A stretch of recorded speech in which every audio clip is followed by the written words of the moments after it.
Baik, selamat pagi, siang, sore, ataupun malam kepada seluruh mahasiswa peserta mata kuliah Akuntansi Keuangan Menengah 1. Jadi pada kesempatan hari ini, saya akan mendiskusikan terkait dengan chapter 10, yaitu mengenai fixed asset. Nah, apa saja yang dibahas di dalam chapter 10? Jadi, bagaimana pengakuan ketika Anda mengakuisisi aset tetap, kemudian biaya bunga yang terjadi ketika aset tetap itu adalah dalam bentuk konstruksi, kemudian penilaian aset tetap, kemudian biaya-biaya atau bagaimana pengakuan biaya-biaya yang muncul setelah Anda mengakuisisi aset tetap, kemudian disposisi. Ya, jadi disposisi itu ada bisa penjualan ataupun penghentian penggunaan aset tetap. Nah, yang berikutnya adalah aset tetap ini adalah memiliki sifat yang tahan lama. Ya, jadi sehingga nanti masa manfaatnya itu juga dalam jangka panjang. Nah, ada beberapa karakteristik khusus terkait dengan aset tetap. Jadi yang pertama adalah digunakan untuk kegiatan operasional dan tidak untuk dijual kembali. Kemudian yang kedua adalah aset tetap adalah memiliki jangka waktu yang panjang, ya. Dan pada umumnya adalah dilakukan depresiasi. Nah, aset tetap ini memiliki substansi fisik, ya, jadi artinya secara fisik itu nampak. Yang termasuk dalam aset tetap ini adalah tanah, kemudian bangunan, baik itu bangunan kantor, kemudian bangunan pabrik atau bangunan gudang, dan peralatan. Ya, jadi peralatan ini bisa berupa mesin, kemudian furniture, ya, atau peralatan-peralatan yang lain. Nah, bagaimana mengakuisisi aset tetap ya, atau property, plant and equipment? Jadi bisa juga dilakukan pengukuran yang digunakan adalah biaya historis atau historical cost. Nah, di dalam historical cost, ya, jadi biaya apa saja yang masuk di dalam ketika Anda mengakuisisi aset tetap, jadi bisa harga beli, ya, jadi bisa juga terkait dengan pajak, kemudian dikurangi dengan adanya diskon atau rabat. Rabat itu potongan kalau misalnya kita beli banyak. Kemudian juga biaya-biaya yang dibebankan ke dalam aset tetap sampai dengan aset tetap itu sampai ke lokasi dan kondisinya itu dapat digunakan oleh perusahaan. Ya, jadi biaya-biaya itu yang boleh dibebankan ke dalam aset tetap. Kemudian setelah ketika pertama membeli itu dengan menggunakan tadi ya historical cost, tetapi untuk penilaian selanjutnya ya, atau subsequent period, di periode setelah pembelian itu dapat menggunakan metode biaya atau cost method atau bisa menggunakan metode revaluasi atau fair value. Ya, jadi ini pilihan yang bisa dilakukan oleh perusahaan apakah menggunakan cost method atau fair value atau revaluasi. Ini adalah biaya yang dibebankan ketika pertama kali mengakuisisi tanah atau membeli tanah. Jadi adalah seluruh biaya sampai dengan tanah itu bisa digunakan, ya. Jadi misalnya termasuk harga beli, closing cost, ya. Jadi biaya-biaya terkait dengan pembelian tanah, jadi biaya untuk misalnya perobohan bangunan, ya, kemudian pembersihan, draining, yang dan lain sebagainya. Kemudian biaya-biaya terkait dengan sampai dengan tanah tersebut itu dapat digunakan oleh perusahaan. Ya, jadi atau biaya-biaya lain yang berdampak pada masa manfaat dari tanah. Yang berikutnya adalah bangunan. Jadi bangunan itu terdiri dari material, labor, overhead cost. Ya, jadi biaya-biaya yang muncul dari ketika perusahaan membuat bangunan, ya, jadi biaya bahan bakunya, tenaga kerja, sampai dengan overhead. Kemudian biaya profesional, atau izin pendirian bangunan, ya jadi kalau ada biaya itu maka termasuk dalam harga perolehan atau harga ketika mengakuisisi bangunan. Yang berikutnya adalah peralatan, jadi meliputi harga beli, kemudian pembebanan biaya angkut, biaya asuransi kalau ada, kemudian biaya-biaya khusus lain yang dibebankan ke dalam ketika Anda membeli peralatan, kemudian biaya assembling atau instalasi, atau biaya-biaya terkait dengan uji coba, ya, jadi uji coba peralatan. Nah, itu bisa dimasukkan ke dalam harga perolehan dari peralatan. Nah, bagaimana kalau aset yang dibuat sendiri, self-constructed asset, jadi biayanya bisa meliputi material direct labor, ya, jadi bahan baku, kemudian tenaga kerja langsung, overhead, ya, jadi bisa diasumsikan dengan tidak ada overhead tetap, atau ada proporsi terkait dengan overhead kepada seluruh proses konstruksi yang ada. Nah, biasanya perusahaan itu menggunakan metode yang kedua. Ya. Nah, ini adalah biaya bunga selama konstruksi. Jadi ada 3 pendekatan yang bisa disarankan ya, untuk biaya konstruksi. Ya, jadi capitalize no interest during construction. Jadi mengkapitalisasi tidak ada bunga. Ya. Capitalize no interest during construction. Kemudian capitalize actual cost incurred during construction. Capitalize cost of fund. Jadi kalau yang terakhir ini mengkapitalisasi seluruh biaya. Kemudian yang kedua itu adalah mengkapitalisasi biaya yang sungguhnya yang terjadi selama periode konstruksi.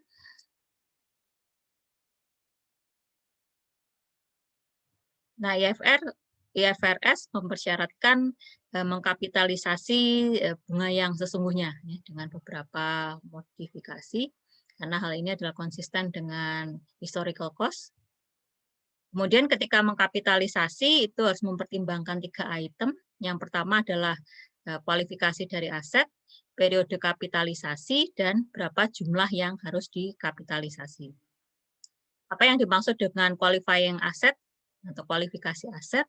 Di sini mempersyaratkan bahwa ada periode substansial ya, sampai dengan aset tersebut siap untuk digunakan. Dua tipe aset, yang pertama adalah aset konstruksi yang digunakan oleh perusahaan sendiri. Yang kedua adalah aset yang dibangun tetapi untuk dijual atau disewakan. Nah, periode kapitalisasi, kapan periode kapitalisasi itu dimulai? Yaitu ketika pengeluaran-pengeluaran terhadap aset itu terjadi. Ya. Kemudian aktivitas sampai dengan aset tersebut itu siap digunakan atau dijual. Kemudian biaya bunga itu dibebankan pada saat terjadinya. Nah, periode akhirnya itu adalah ketika aset tersebut secara substansial itu lengkap dan siap untuk digunakan. Ini jumlah yang dikapitalisasi, jadi dikapitalisasi oleh Lesser, yaitu bunga aktual, ya, beban bunga aktual yang terjadi, kemudian avoidable interest. Ya. Jadi kepentingan yang dapat dihindari. Ya. Jadi ini adalah jumlah biaya selama periode yang dibebankan kepada perusahaan. Nah, secara teoritis itu dapat dihindari jika aset tersebut itu dibuat. Nah, jadi kita akan lihat contohnya. Nah, ini adalah contoh ketika Anda bisa melakukan akumulasi terkait pengeluaran dengan menggunakan metode weighted average. Ya. Ini dicontohkan bahwa Hanran Group memutuskan untuk membangun warehouse sedang yang diestimasikan waktu penyelesaiannya adalah 17 bulan untuk selesai dimulai tahun 2019. Kemudian perusahaan membuat beberapa pembayaran kepada kontraktor di tahun 2019, yaitu $240.000 pada bulan Maret, pada tanggal 1 Maret, kemudian pada tanggal 1 Juli sebesar $480.000, dan pada 1 November yaitu $360.000. Kemudian perusahaan menghitung dengan metode rata-rata tertimbang, weighted average, rata-rata tertimbang. Jadi kalau Anda perhatikan, tadi pembayarannya kan 1 Maret, 1 Juli, 1 November, jumlahnya sekian. Nah, yang perlu diperhatikan adalah bagaimana periode kapitalisasi. Nah, periode kapitalisasi itu diperoleh dari 1 Maret sampai dengan akhir tahun, ya, jadi 10 bulan. Di 10 per 12 dikalikan 240, ketemunya 200. Kemudian 1 Juli sampai dengan 1 Desember, itu 6 bulan. Jadi 6 per 12 dikalikan 480, ketemu 240.000. Yang ketiga adalah pembayaran tanggal 1 November, periode kapitalisasinya adalah 2 bulan, karena mulai November dan Desember, ketemunya adalah 60.000, sehingga totalnya adalah 500.000.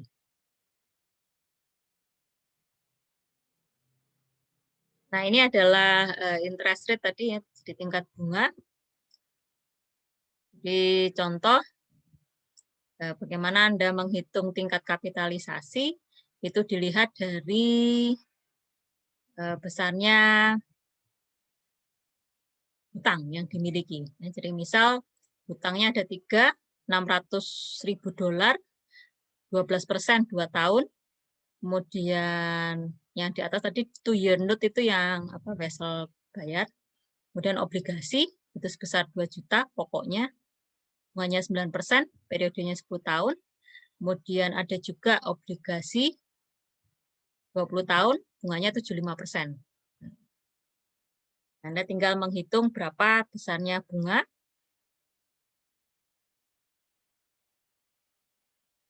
Di 600.000 dikalikan 12%, ketemunya 72.000. 2 juta dolar dikali 9%, ketemunya $190.000. Kemudian 5 juta dikalikan 7,5%, ketemunya adalah 375, sehingga total bunga adalah 627.000.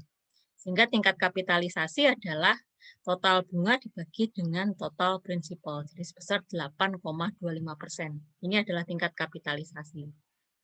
Sehingga contoh tadi ya, untuk komprehensif, ini misalnya diketahui pada tanggal 1 November 2018, Shala Company melakukan konstruksi, jadi total kontraknya itu sebesar $1.400.000,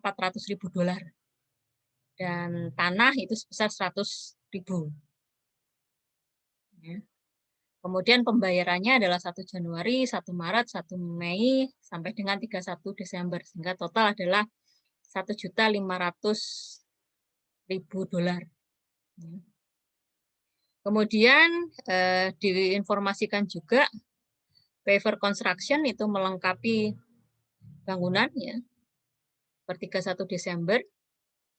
Nah, berikut ini adalah hutang yang outstanding pada tanggal 31 Desember 2019.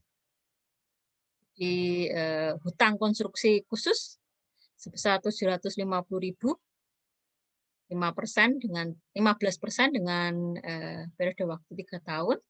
Kemudian hutang lain itu sebesar $550 dan $600.000.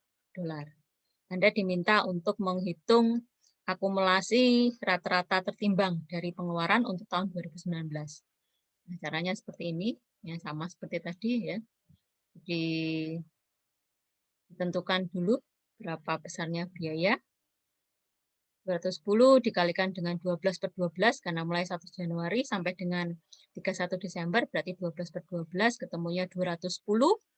Kemudian tanggal 1 Maret sampai dengan Desember itu 10 bulan. Di 10 per 12 dikalikan 300, ketemunya 250.000. 1 Mei 8 per 12 ketemu sekian, 31 Desember karena sudah habis 0, sehingga total adalah $820.000. Nah, kemudian Anda diminta untuk menghitung affordable interest, ya, bunga yang dapat dihindarkan. Nah, kalau Anda perhatikan tadi, akumulasi weighted average yang ini, jadi 750.000 tadi, dari hutang,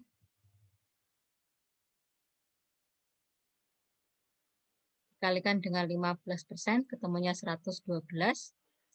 Kemudian the amount which average accumulated expenditure melebihi dari specific construction loan. Ini kan 820. Dan 820 ketemu apa? Jadi 820 ini kan selisihnya tadi ya. 820 ini kan biaya yang ini. Ini 820. Kemudian 750 itu adalah hutangnya tadi. Sehingga ada sebesar 70.000.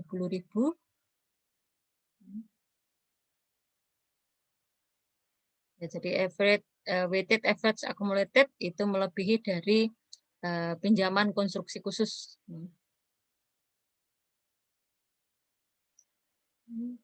Kemudian Anda menghitung tadi hutang yang lain-lain, temunya sekian, 127, sehingga tingkat kapitalisasi adalah 127.000 dikalikan dengan dibagi dengan 1.150, ketemu adalah 11,04%. Nah, Anda kalikan 70 dikalikan dengan 0,1104, ketemunya adalah 7.728, sehingga totalnya adalah 120.228. Jadi ini adalah avoidable interest, bunga yang dapat dihindarkan. Nah, untuk menghitung actual interest, jadi tadi hutang yang kita miliki kan ada 3, yang spesifik untuk konstruksi dan yang lainnya, jadi 150, 550, 600 dengan bunga sekian. Nah, Anda hitung berapa besarnya interest, actual interest. 15, 550 dikali 0,1, 10%, yang 10 tahun, 600 dikalikan 0,12, totalnya adalah 239. Hingga avoidable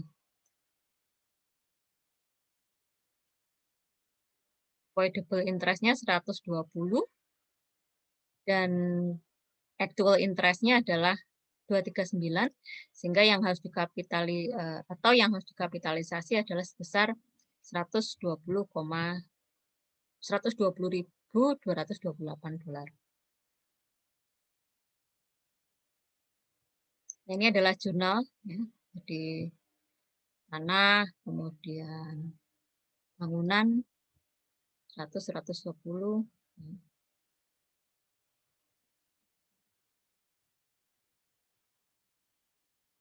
Oke. Yang berikutnya adalah ini contoh, ya, contoh komprehensif terkait dengan bagaimana mengungkapkan bunga yang dikapitalisasi. Jadi di sini interest expense dikurangi dengan bunga yang dikapitalisasi. Ya, ini jadi cara pengungkapan terkait dengan bunga yang dikapitalisasi.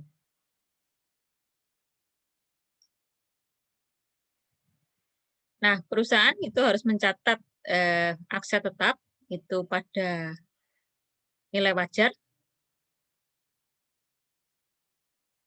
Nilai wajar ketika kita peroleh atau ketika diterima.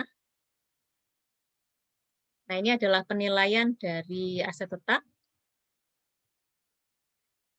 Jadi, kalau ada diskon kas, kemudian kontrak pembayaran yang ditangguhkan. Ini jadi kalau misalnya aset tetap tadi dibeli dengan menggunakan kontrak kredit jangka panjang,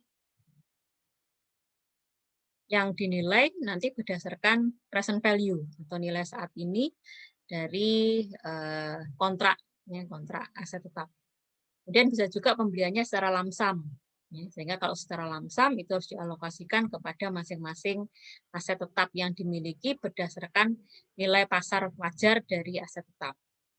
Kemudian bisa juga dengan menerbitkan saham. Harga pasar dari saham yang diterbitkan ini adalah merupakan biaya yang wajar, ya, yang bisa digunakan untuk menentukan besarnya nilai aset tetap.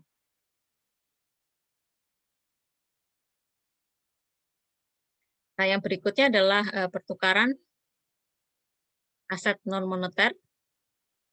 Biasanya dihitung dengan menggunakan dasar nilai wajar pada saat aset itu diberikan atau pada saat aset itu diterima, ya.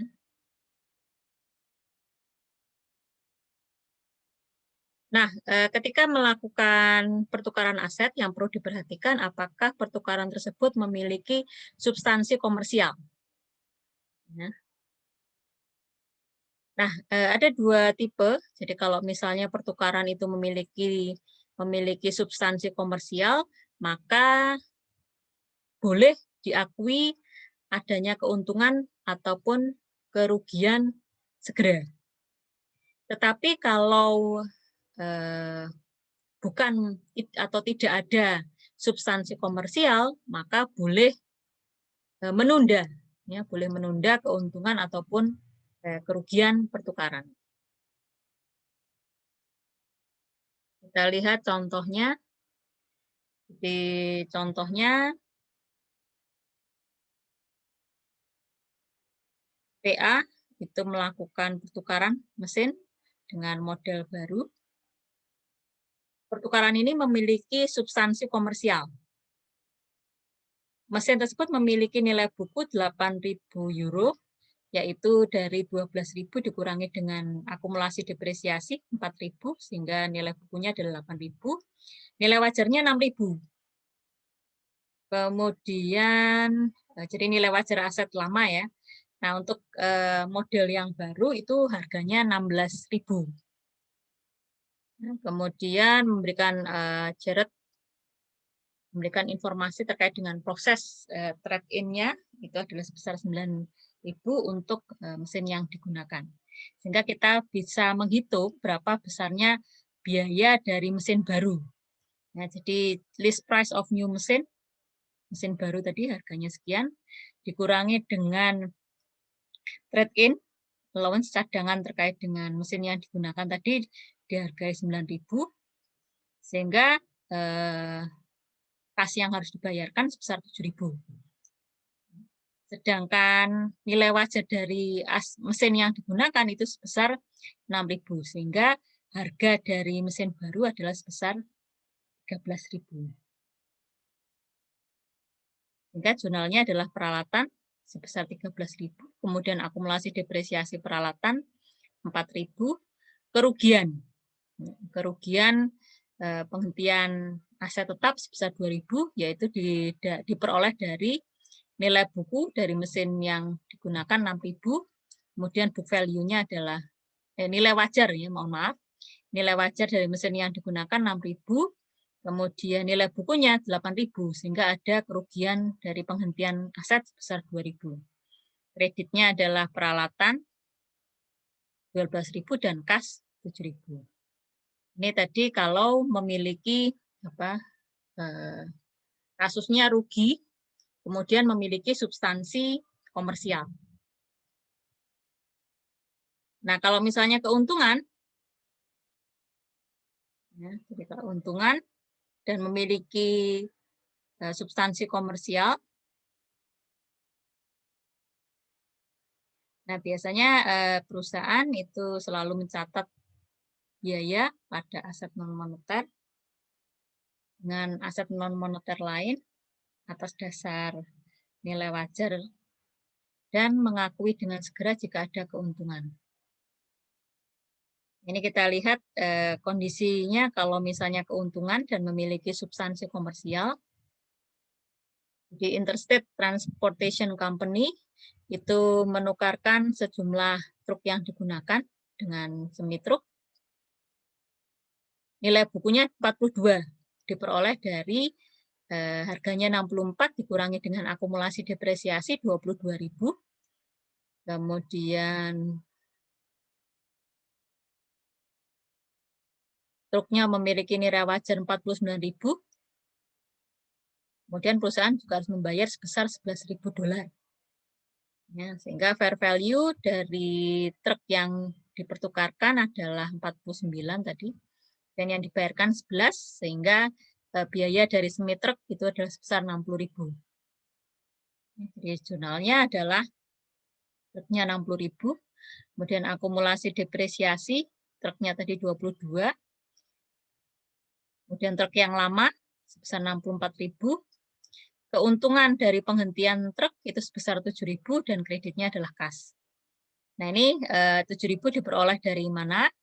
Itu diperoleh dari nilai wajar dari truk yang digunakan 49, kemudian biaya penggunaan truk tadi 42 dikurangi dengan akumulasi depresiasinya $22.000, sehingga nilai buku itu adalah 42, sehingga terdapat keuntungan. Nah, keuntungan dari penghentian truk.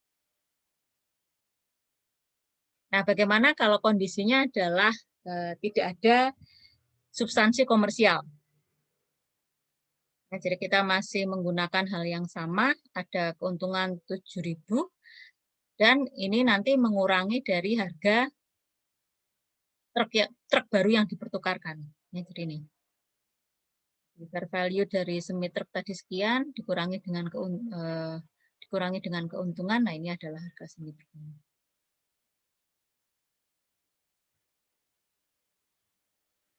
Atau bisa juga dengan nilai buku dari truk yang lama 42 ditambah dengan kas yang harus dibayar sebesar 11.000, ketemunya adalah juga sama 53. Nah, sehingga jurnal yang dibuat debitnya truk 53, akumulasi depresiasinya 22, kemudian truk yang lama 64 dan kasnya sebesar 11.000. Jadi kalau ada keuntungan ataupun kerugian langsung kepada disesuaikan dengan truk yang baru atau aset tetap yang baru. Jadi ini adalah catatannya lagi. Jadi kalau pertukarannya adalah memiliki substansi komersial, maka keuntungan kerugian segera diakui. Tetapi jika tidak ada substansi komersial, maka tidak boleh mengakui keuntungan ataupun kerugian. Dan harus diungkapkan, ya, jadi sifat dari transaksi, kemudian metode akuntansi untuk pertukaran aset yang digunakan, serta bagaimana keuntungan ataupun kerugian atau pengakuan keuntungan kerugian pada pertukaran yang dilakukan oleh perusahaan. Nah, bagaimana yang berikutnya kalau aset tetapnya itu adalah dari grant pemerintah atau hibah dari pemerintah, hadiah dari pemerintah. Nah, ini contoh grant for lab equipment di Spektrum AG itu menerima 500.000 subsidi dari peralatan. Kemudian biayanya adalah sebesar 2 juta euro, memiliki masa manfaat 5 tahun, dan depresiasinya adalah menggunakan metode garis lurus. Nah, ini kita lihat dimasukkan di sini 2 juta. Kemudian akumulasi depresiasinya 400.000. Kemudian dilakukan ya 500.000-nya itu dilakukan amortisasi di grand revenue. Jadi kalau dicatat di dalam laba rugi itu pendapatan dari grandnya ini 500 dibagi 5, 100. Kemudian biaya depresiasinya 400, sehingga ada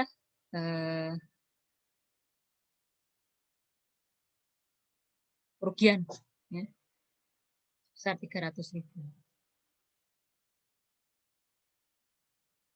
Nah, ini kalau misalnya tadi biaya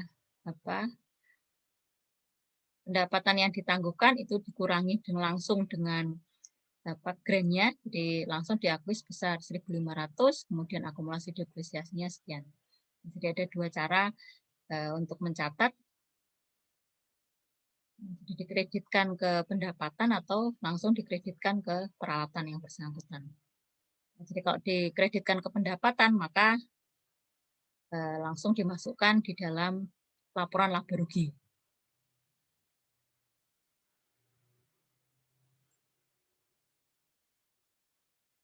Nah, ini misalnya kalau terjadi kerugian di masa lalu, misal di sini besarnya grant dari kas itu sebesar 1 juta, maka jurnalnya adalah debitnya kas, kreditnya adalah pendapatan hibah sebesar 1 juta. Ini kalau dalam bentuk grantnya atau hibahnya adalah pemberian hutang, ya, jadi debitnya adalah kas, kreditnya adalah vessel bayar sebesar 6.499 100.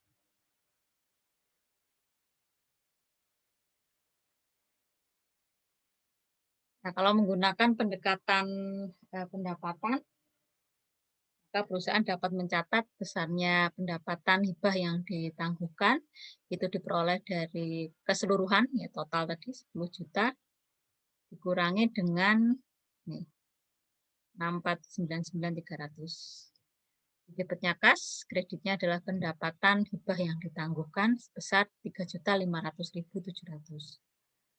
Nah, kalau misalnya perusahaan menggunakan tingkat suku bunga efektif, maka beban bunga itu sebesar 584.937, yaitu diperoleh dari 9% dikalikan dengan 6.499.300.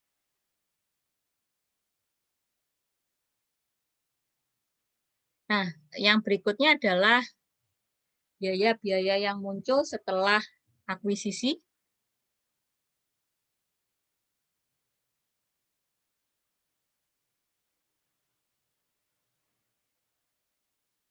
Nah, untuk pengakuan biaya setelah akuisisi, caranya adalah dengan menentukan, ya. Jadi kalau misalnya akuisisi atau bagaimana biaya yang muncul setelah aset tetap itu diakuisisi, yaitu biaya-biaya yang muncul itu harus diukur secara reliabel dan dapat memberikan manfaat ekonomi dalam jangka panjang atau di masa depan. Nah, harapannya adalah apa yang dimaksud dengan manfaat ekonomi masa depan itu pertama adalah meningkatnya masa manfaat dari aset tetap. Kemudian meningkatnya kuantitas dari produk yang dihasilkan. Atau bisa juga meningkatnya kualitas dari produk yang dihasilkan.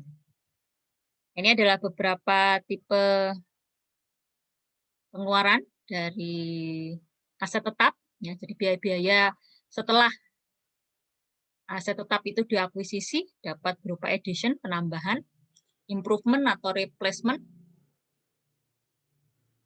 kemudian re-enrichment atau reorganization, atau perbaikan. Nah, ini adalah bagaimana perlakuan akuntansinya. Jadi kalau addition, itu biayanya dikapitalisasi, menambahkan dan menambah perkiraan asetnya. Kalau improvement dan replacement,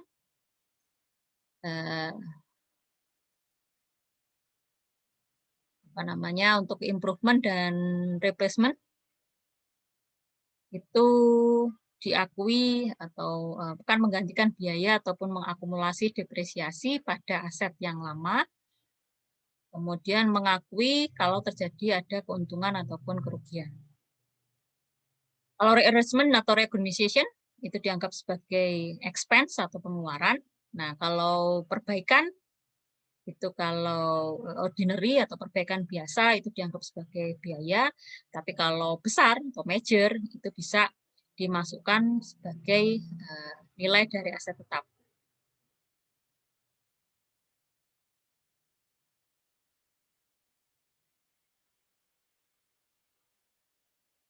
Nah, perusahaan mungkin akan menghentikan aset itu karena dijual, kemudian ditukarkan, atau konversi, atau ya sudah nggak dipakai ya karena mungkin rusak. Nah, ini depresiasi itu harus dipertimbangkan pada saat tanggal dilakukannya disposisi dari aset tetap. Contoh ya, di perusahaan menjual aset tetap, di perusahaan mencatat depresiasi pada mesin sebesar 18.000 selama 9 tahun dengan tingkat 1.200 per tahun. Jadi mesinnya harganya 18, kemudian tingkat depresiasinya 1.200 per tahun. Kalau mesin itu dijual pada the middle of 10 year, pada pertengahan tahun ke-10 sebesar 7.000, maka perusahaan harus mencatat depresiasi pada tanggal penjualan. Beban depresiasi sebesar 600.000, yaitu dari 1.200 dikalikan dengan setengah, ya, karena tadi middle of 10 year, jadi pertengahan tahun ke-10. Kreditnya adalah akumulasi depresiasi mesin sebesar 600. Kemudian contoh lagi, ya, ketika mencatat transaksi penjualan, tadi debitnya kas, kreditnya adalah akumulasi depresiasi mesin sebesar 11.400, kreditnya adalah mesin sebesar 18.000, kemudian kredit lagi adalah keuntungan dari penghentian mesin sebesar 400.000. Kalau konversi tidak sukarela, jadi misal konversi yang tidak sukarela ini kalau terjadi ada kebakaran, banjir, dicuri, dan lain sebagainya. Nah, bagaimana kalau tadi ada aset tetap yang terbakar, kemudian kena banjir, dicuri, maka yang hilang tersebut bisa dianggap sebagai keuntungan ataupun kerugian dari penghentian aset tetap. Ya. Jadi contoh,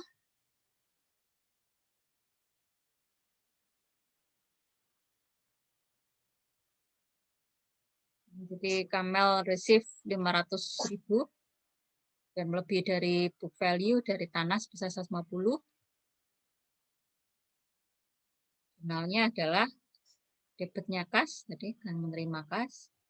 Kemudian akumulasi depresiasi dari bangunan 200.000. Ya. Kreditnya adalah bangunan sebesar 300.000, tanah sebesar 150.000, dan keuntungan dari penghentian aset tetap sebesar 250.000. Baik, itu saja penjelasan saya terkait dengan aset tetap.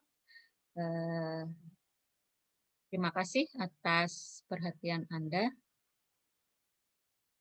Saya akhiri penjelasan saya dan jangan lupa untuk selalu menjaga kesehatan. Terima kasih.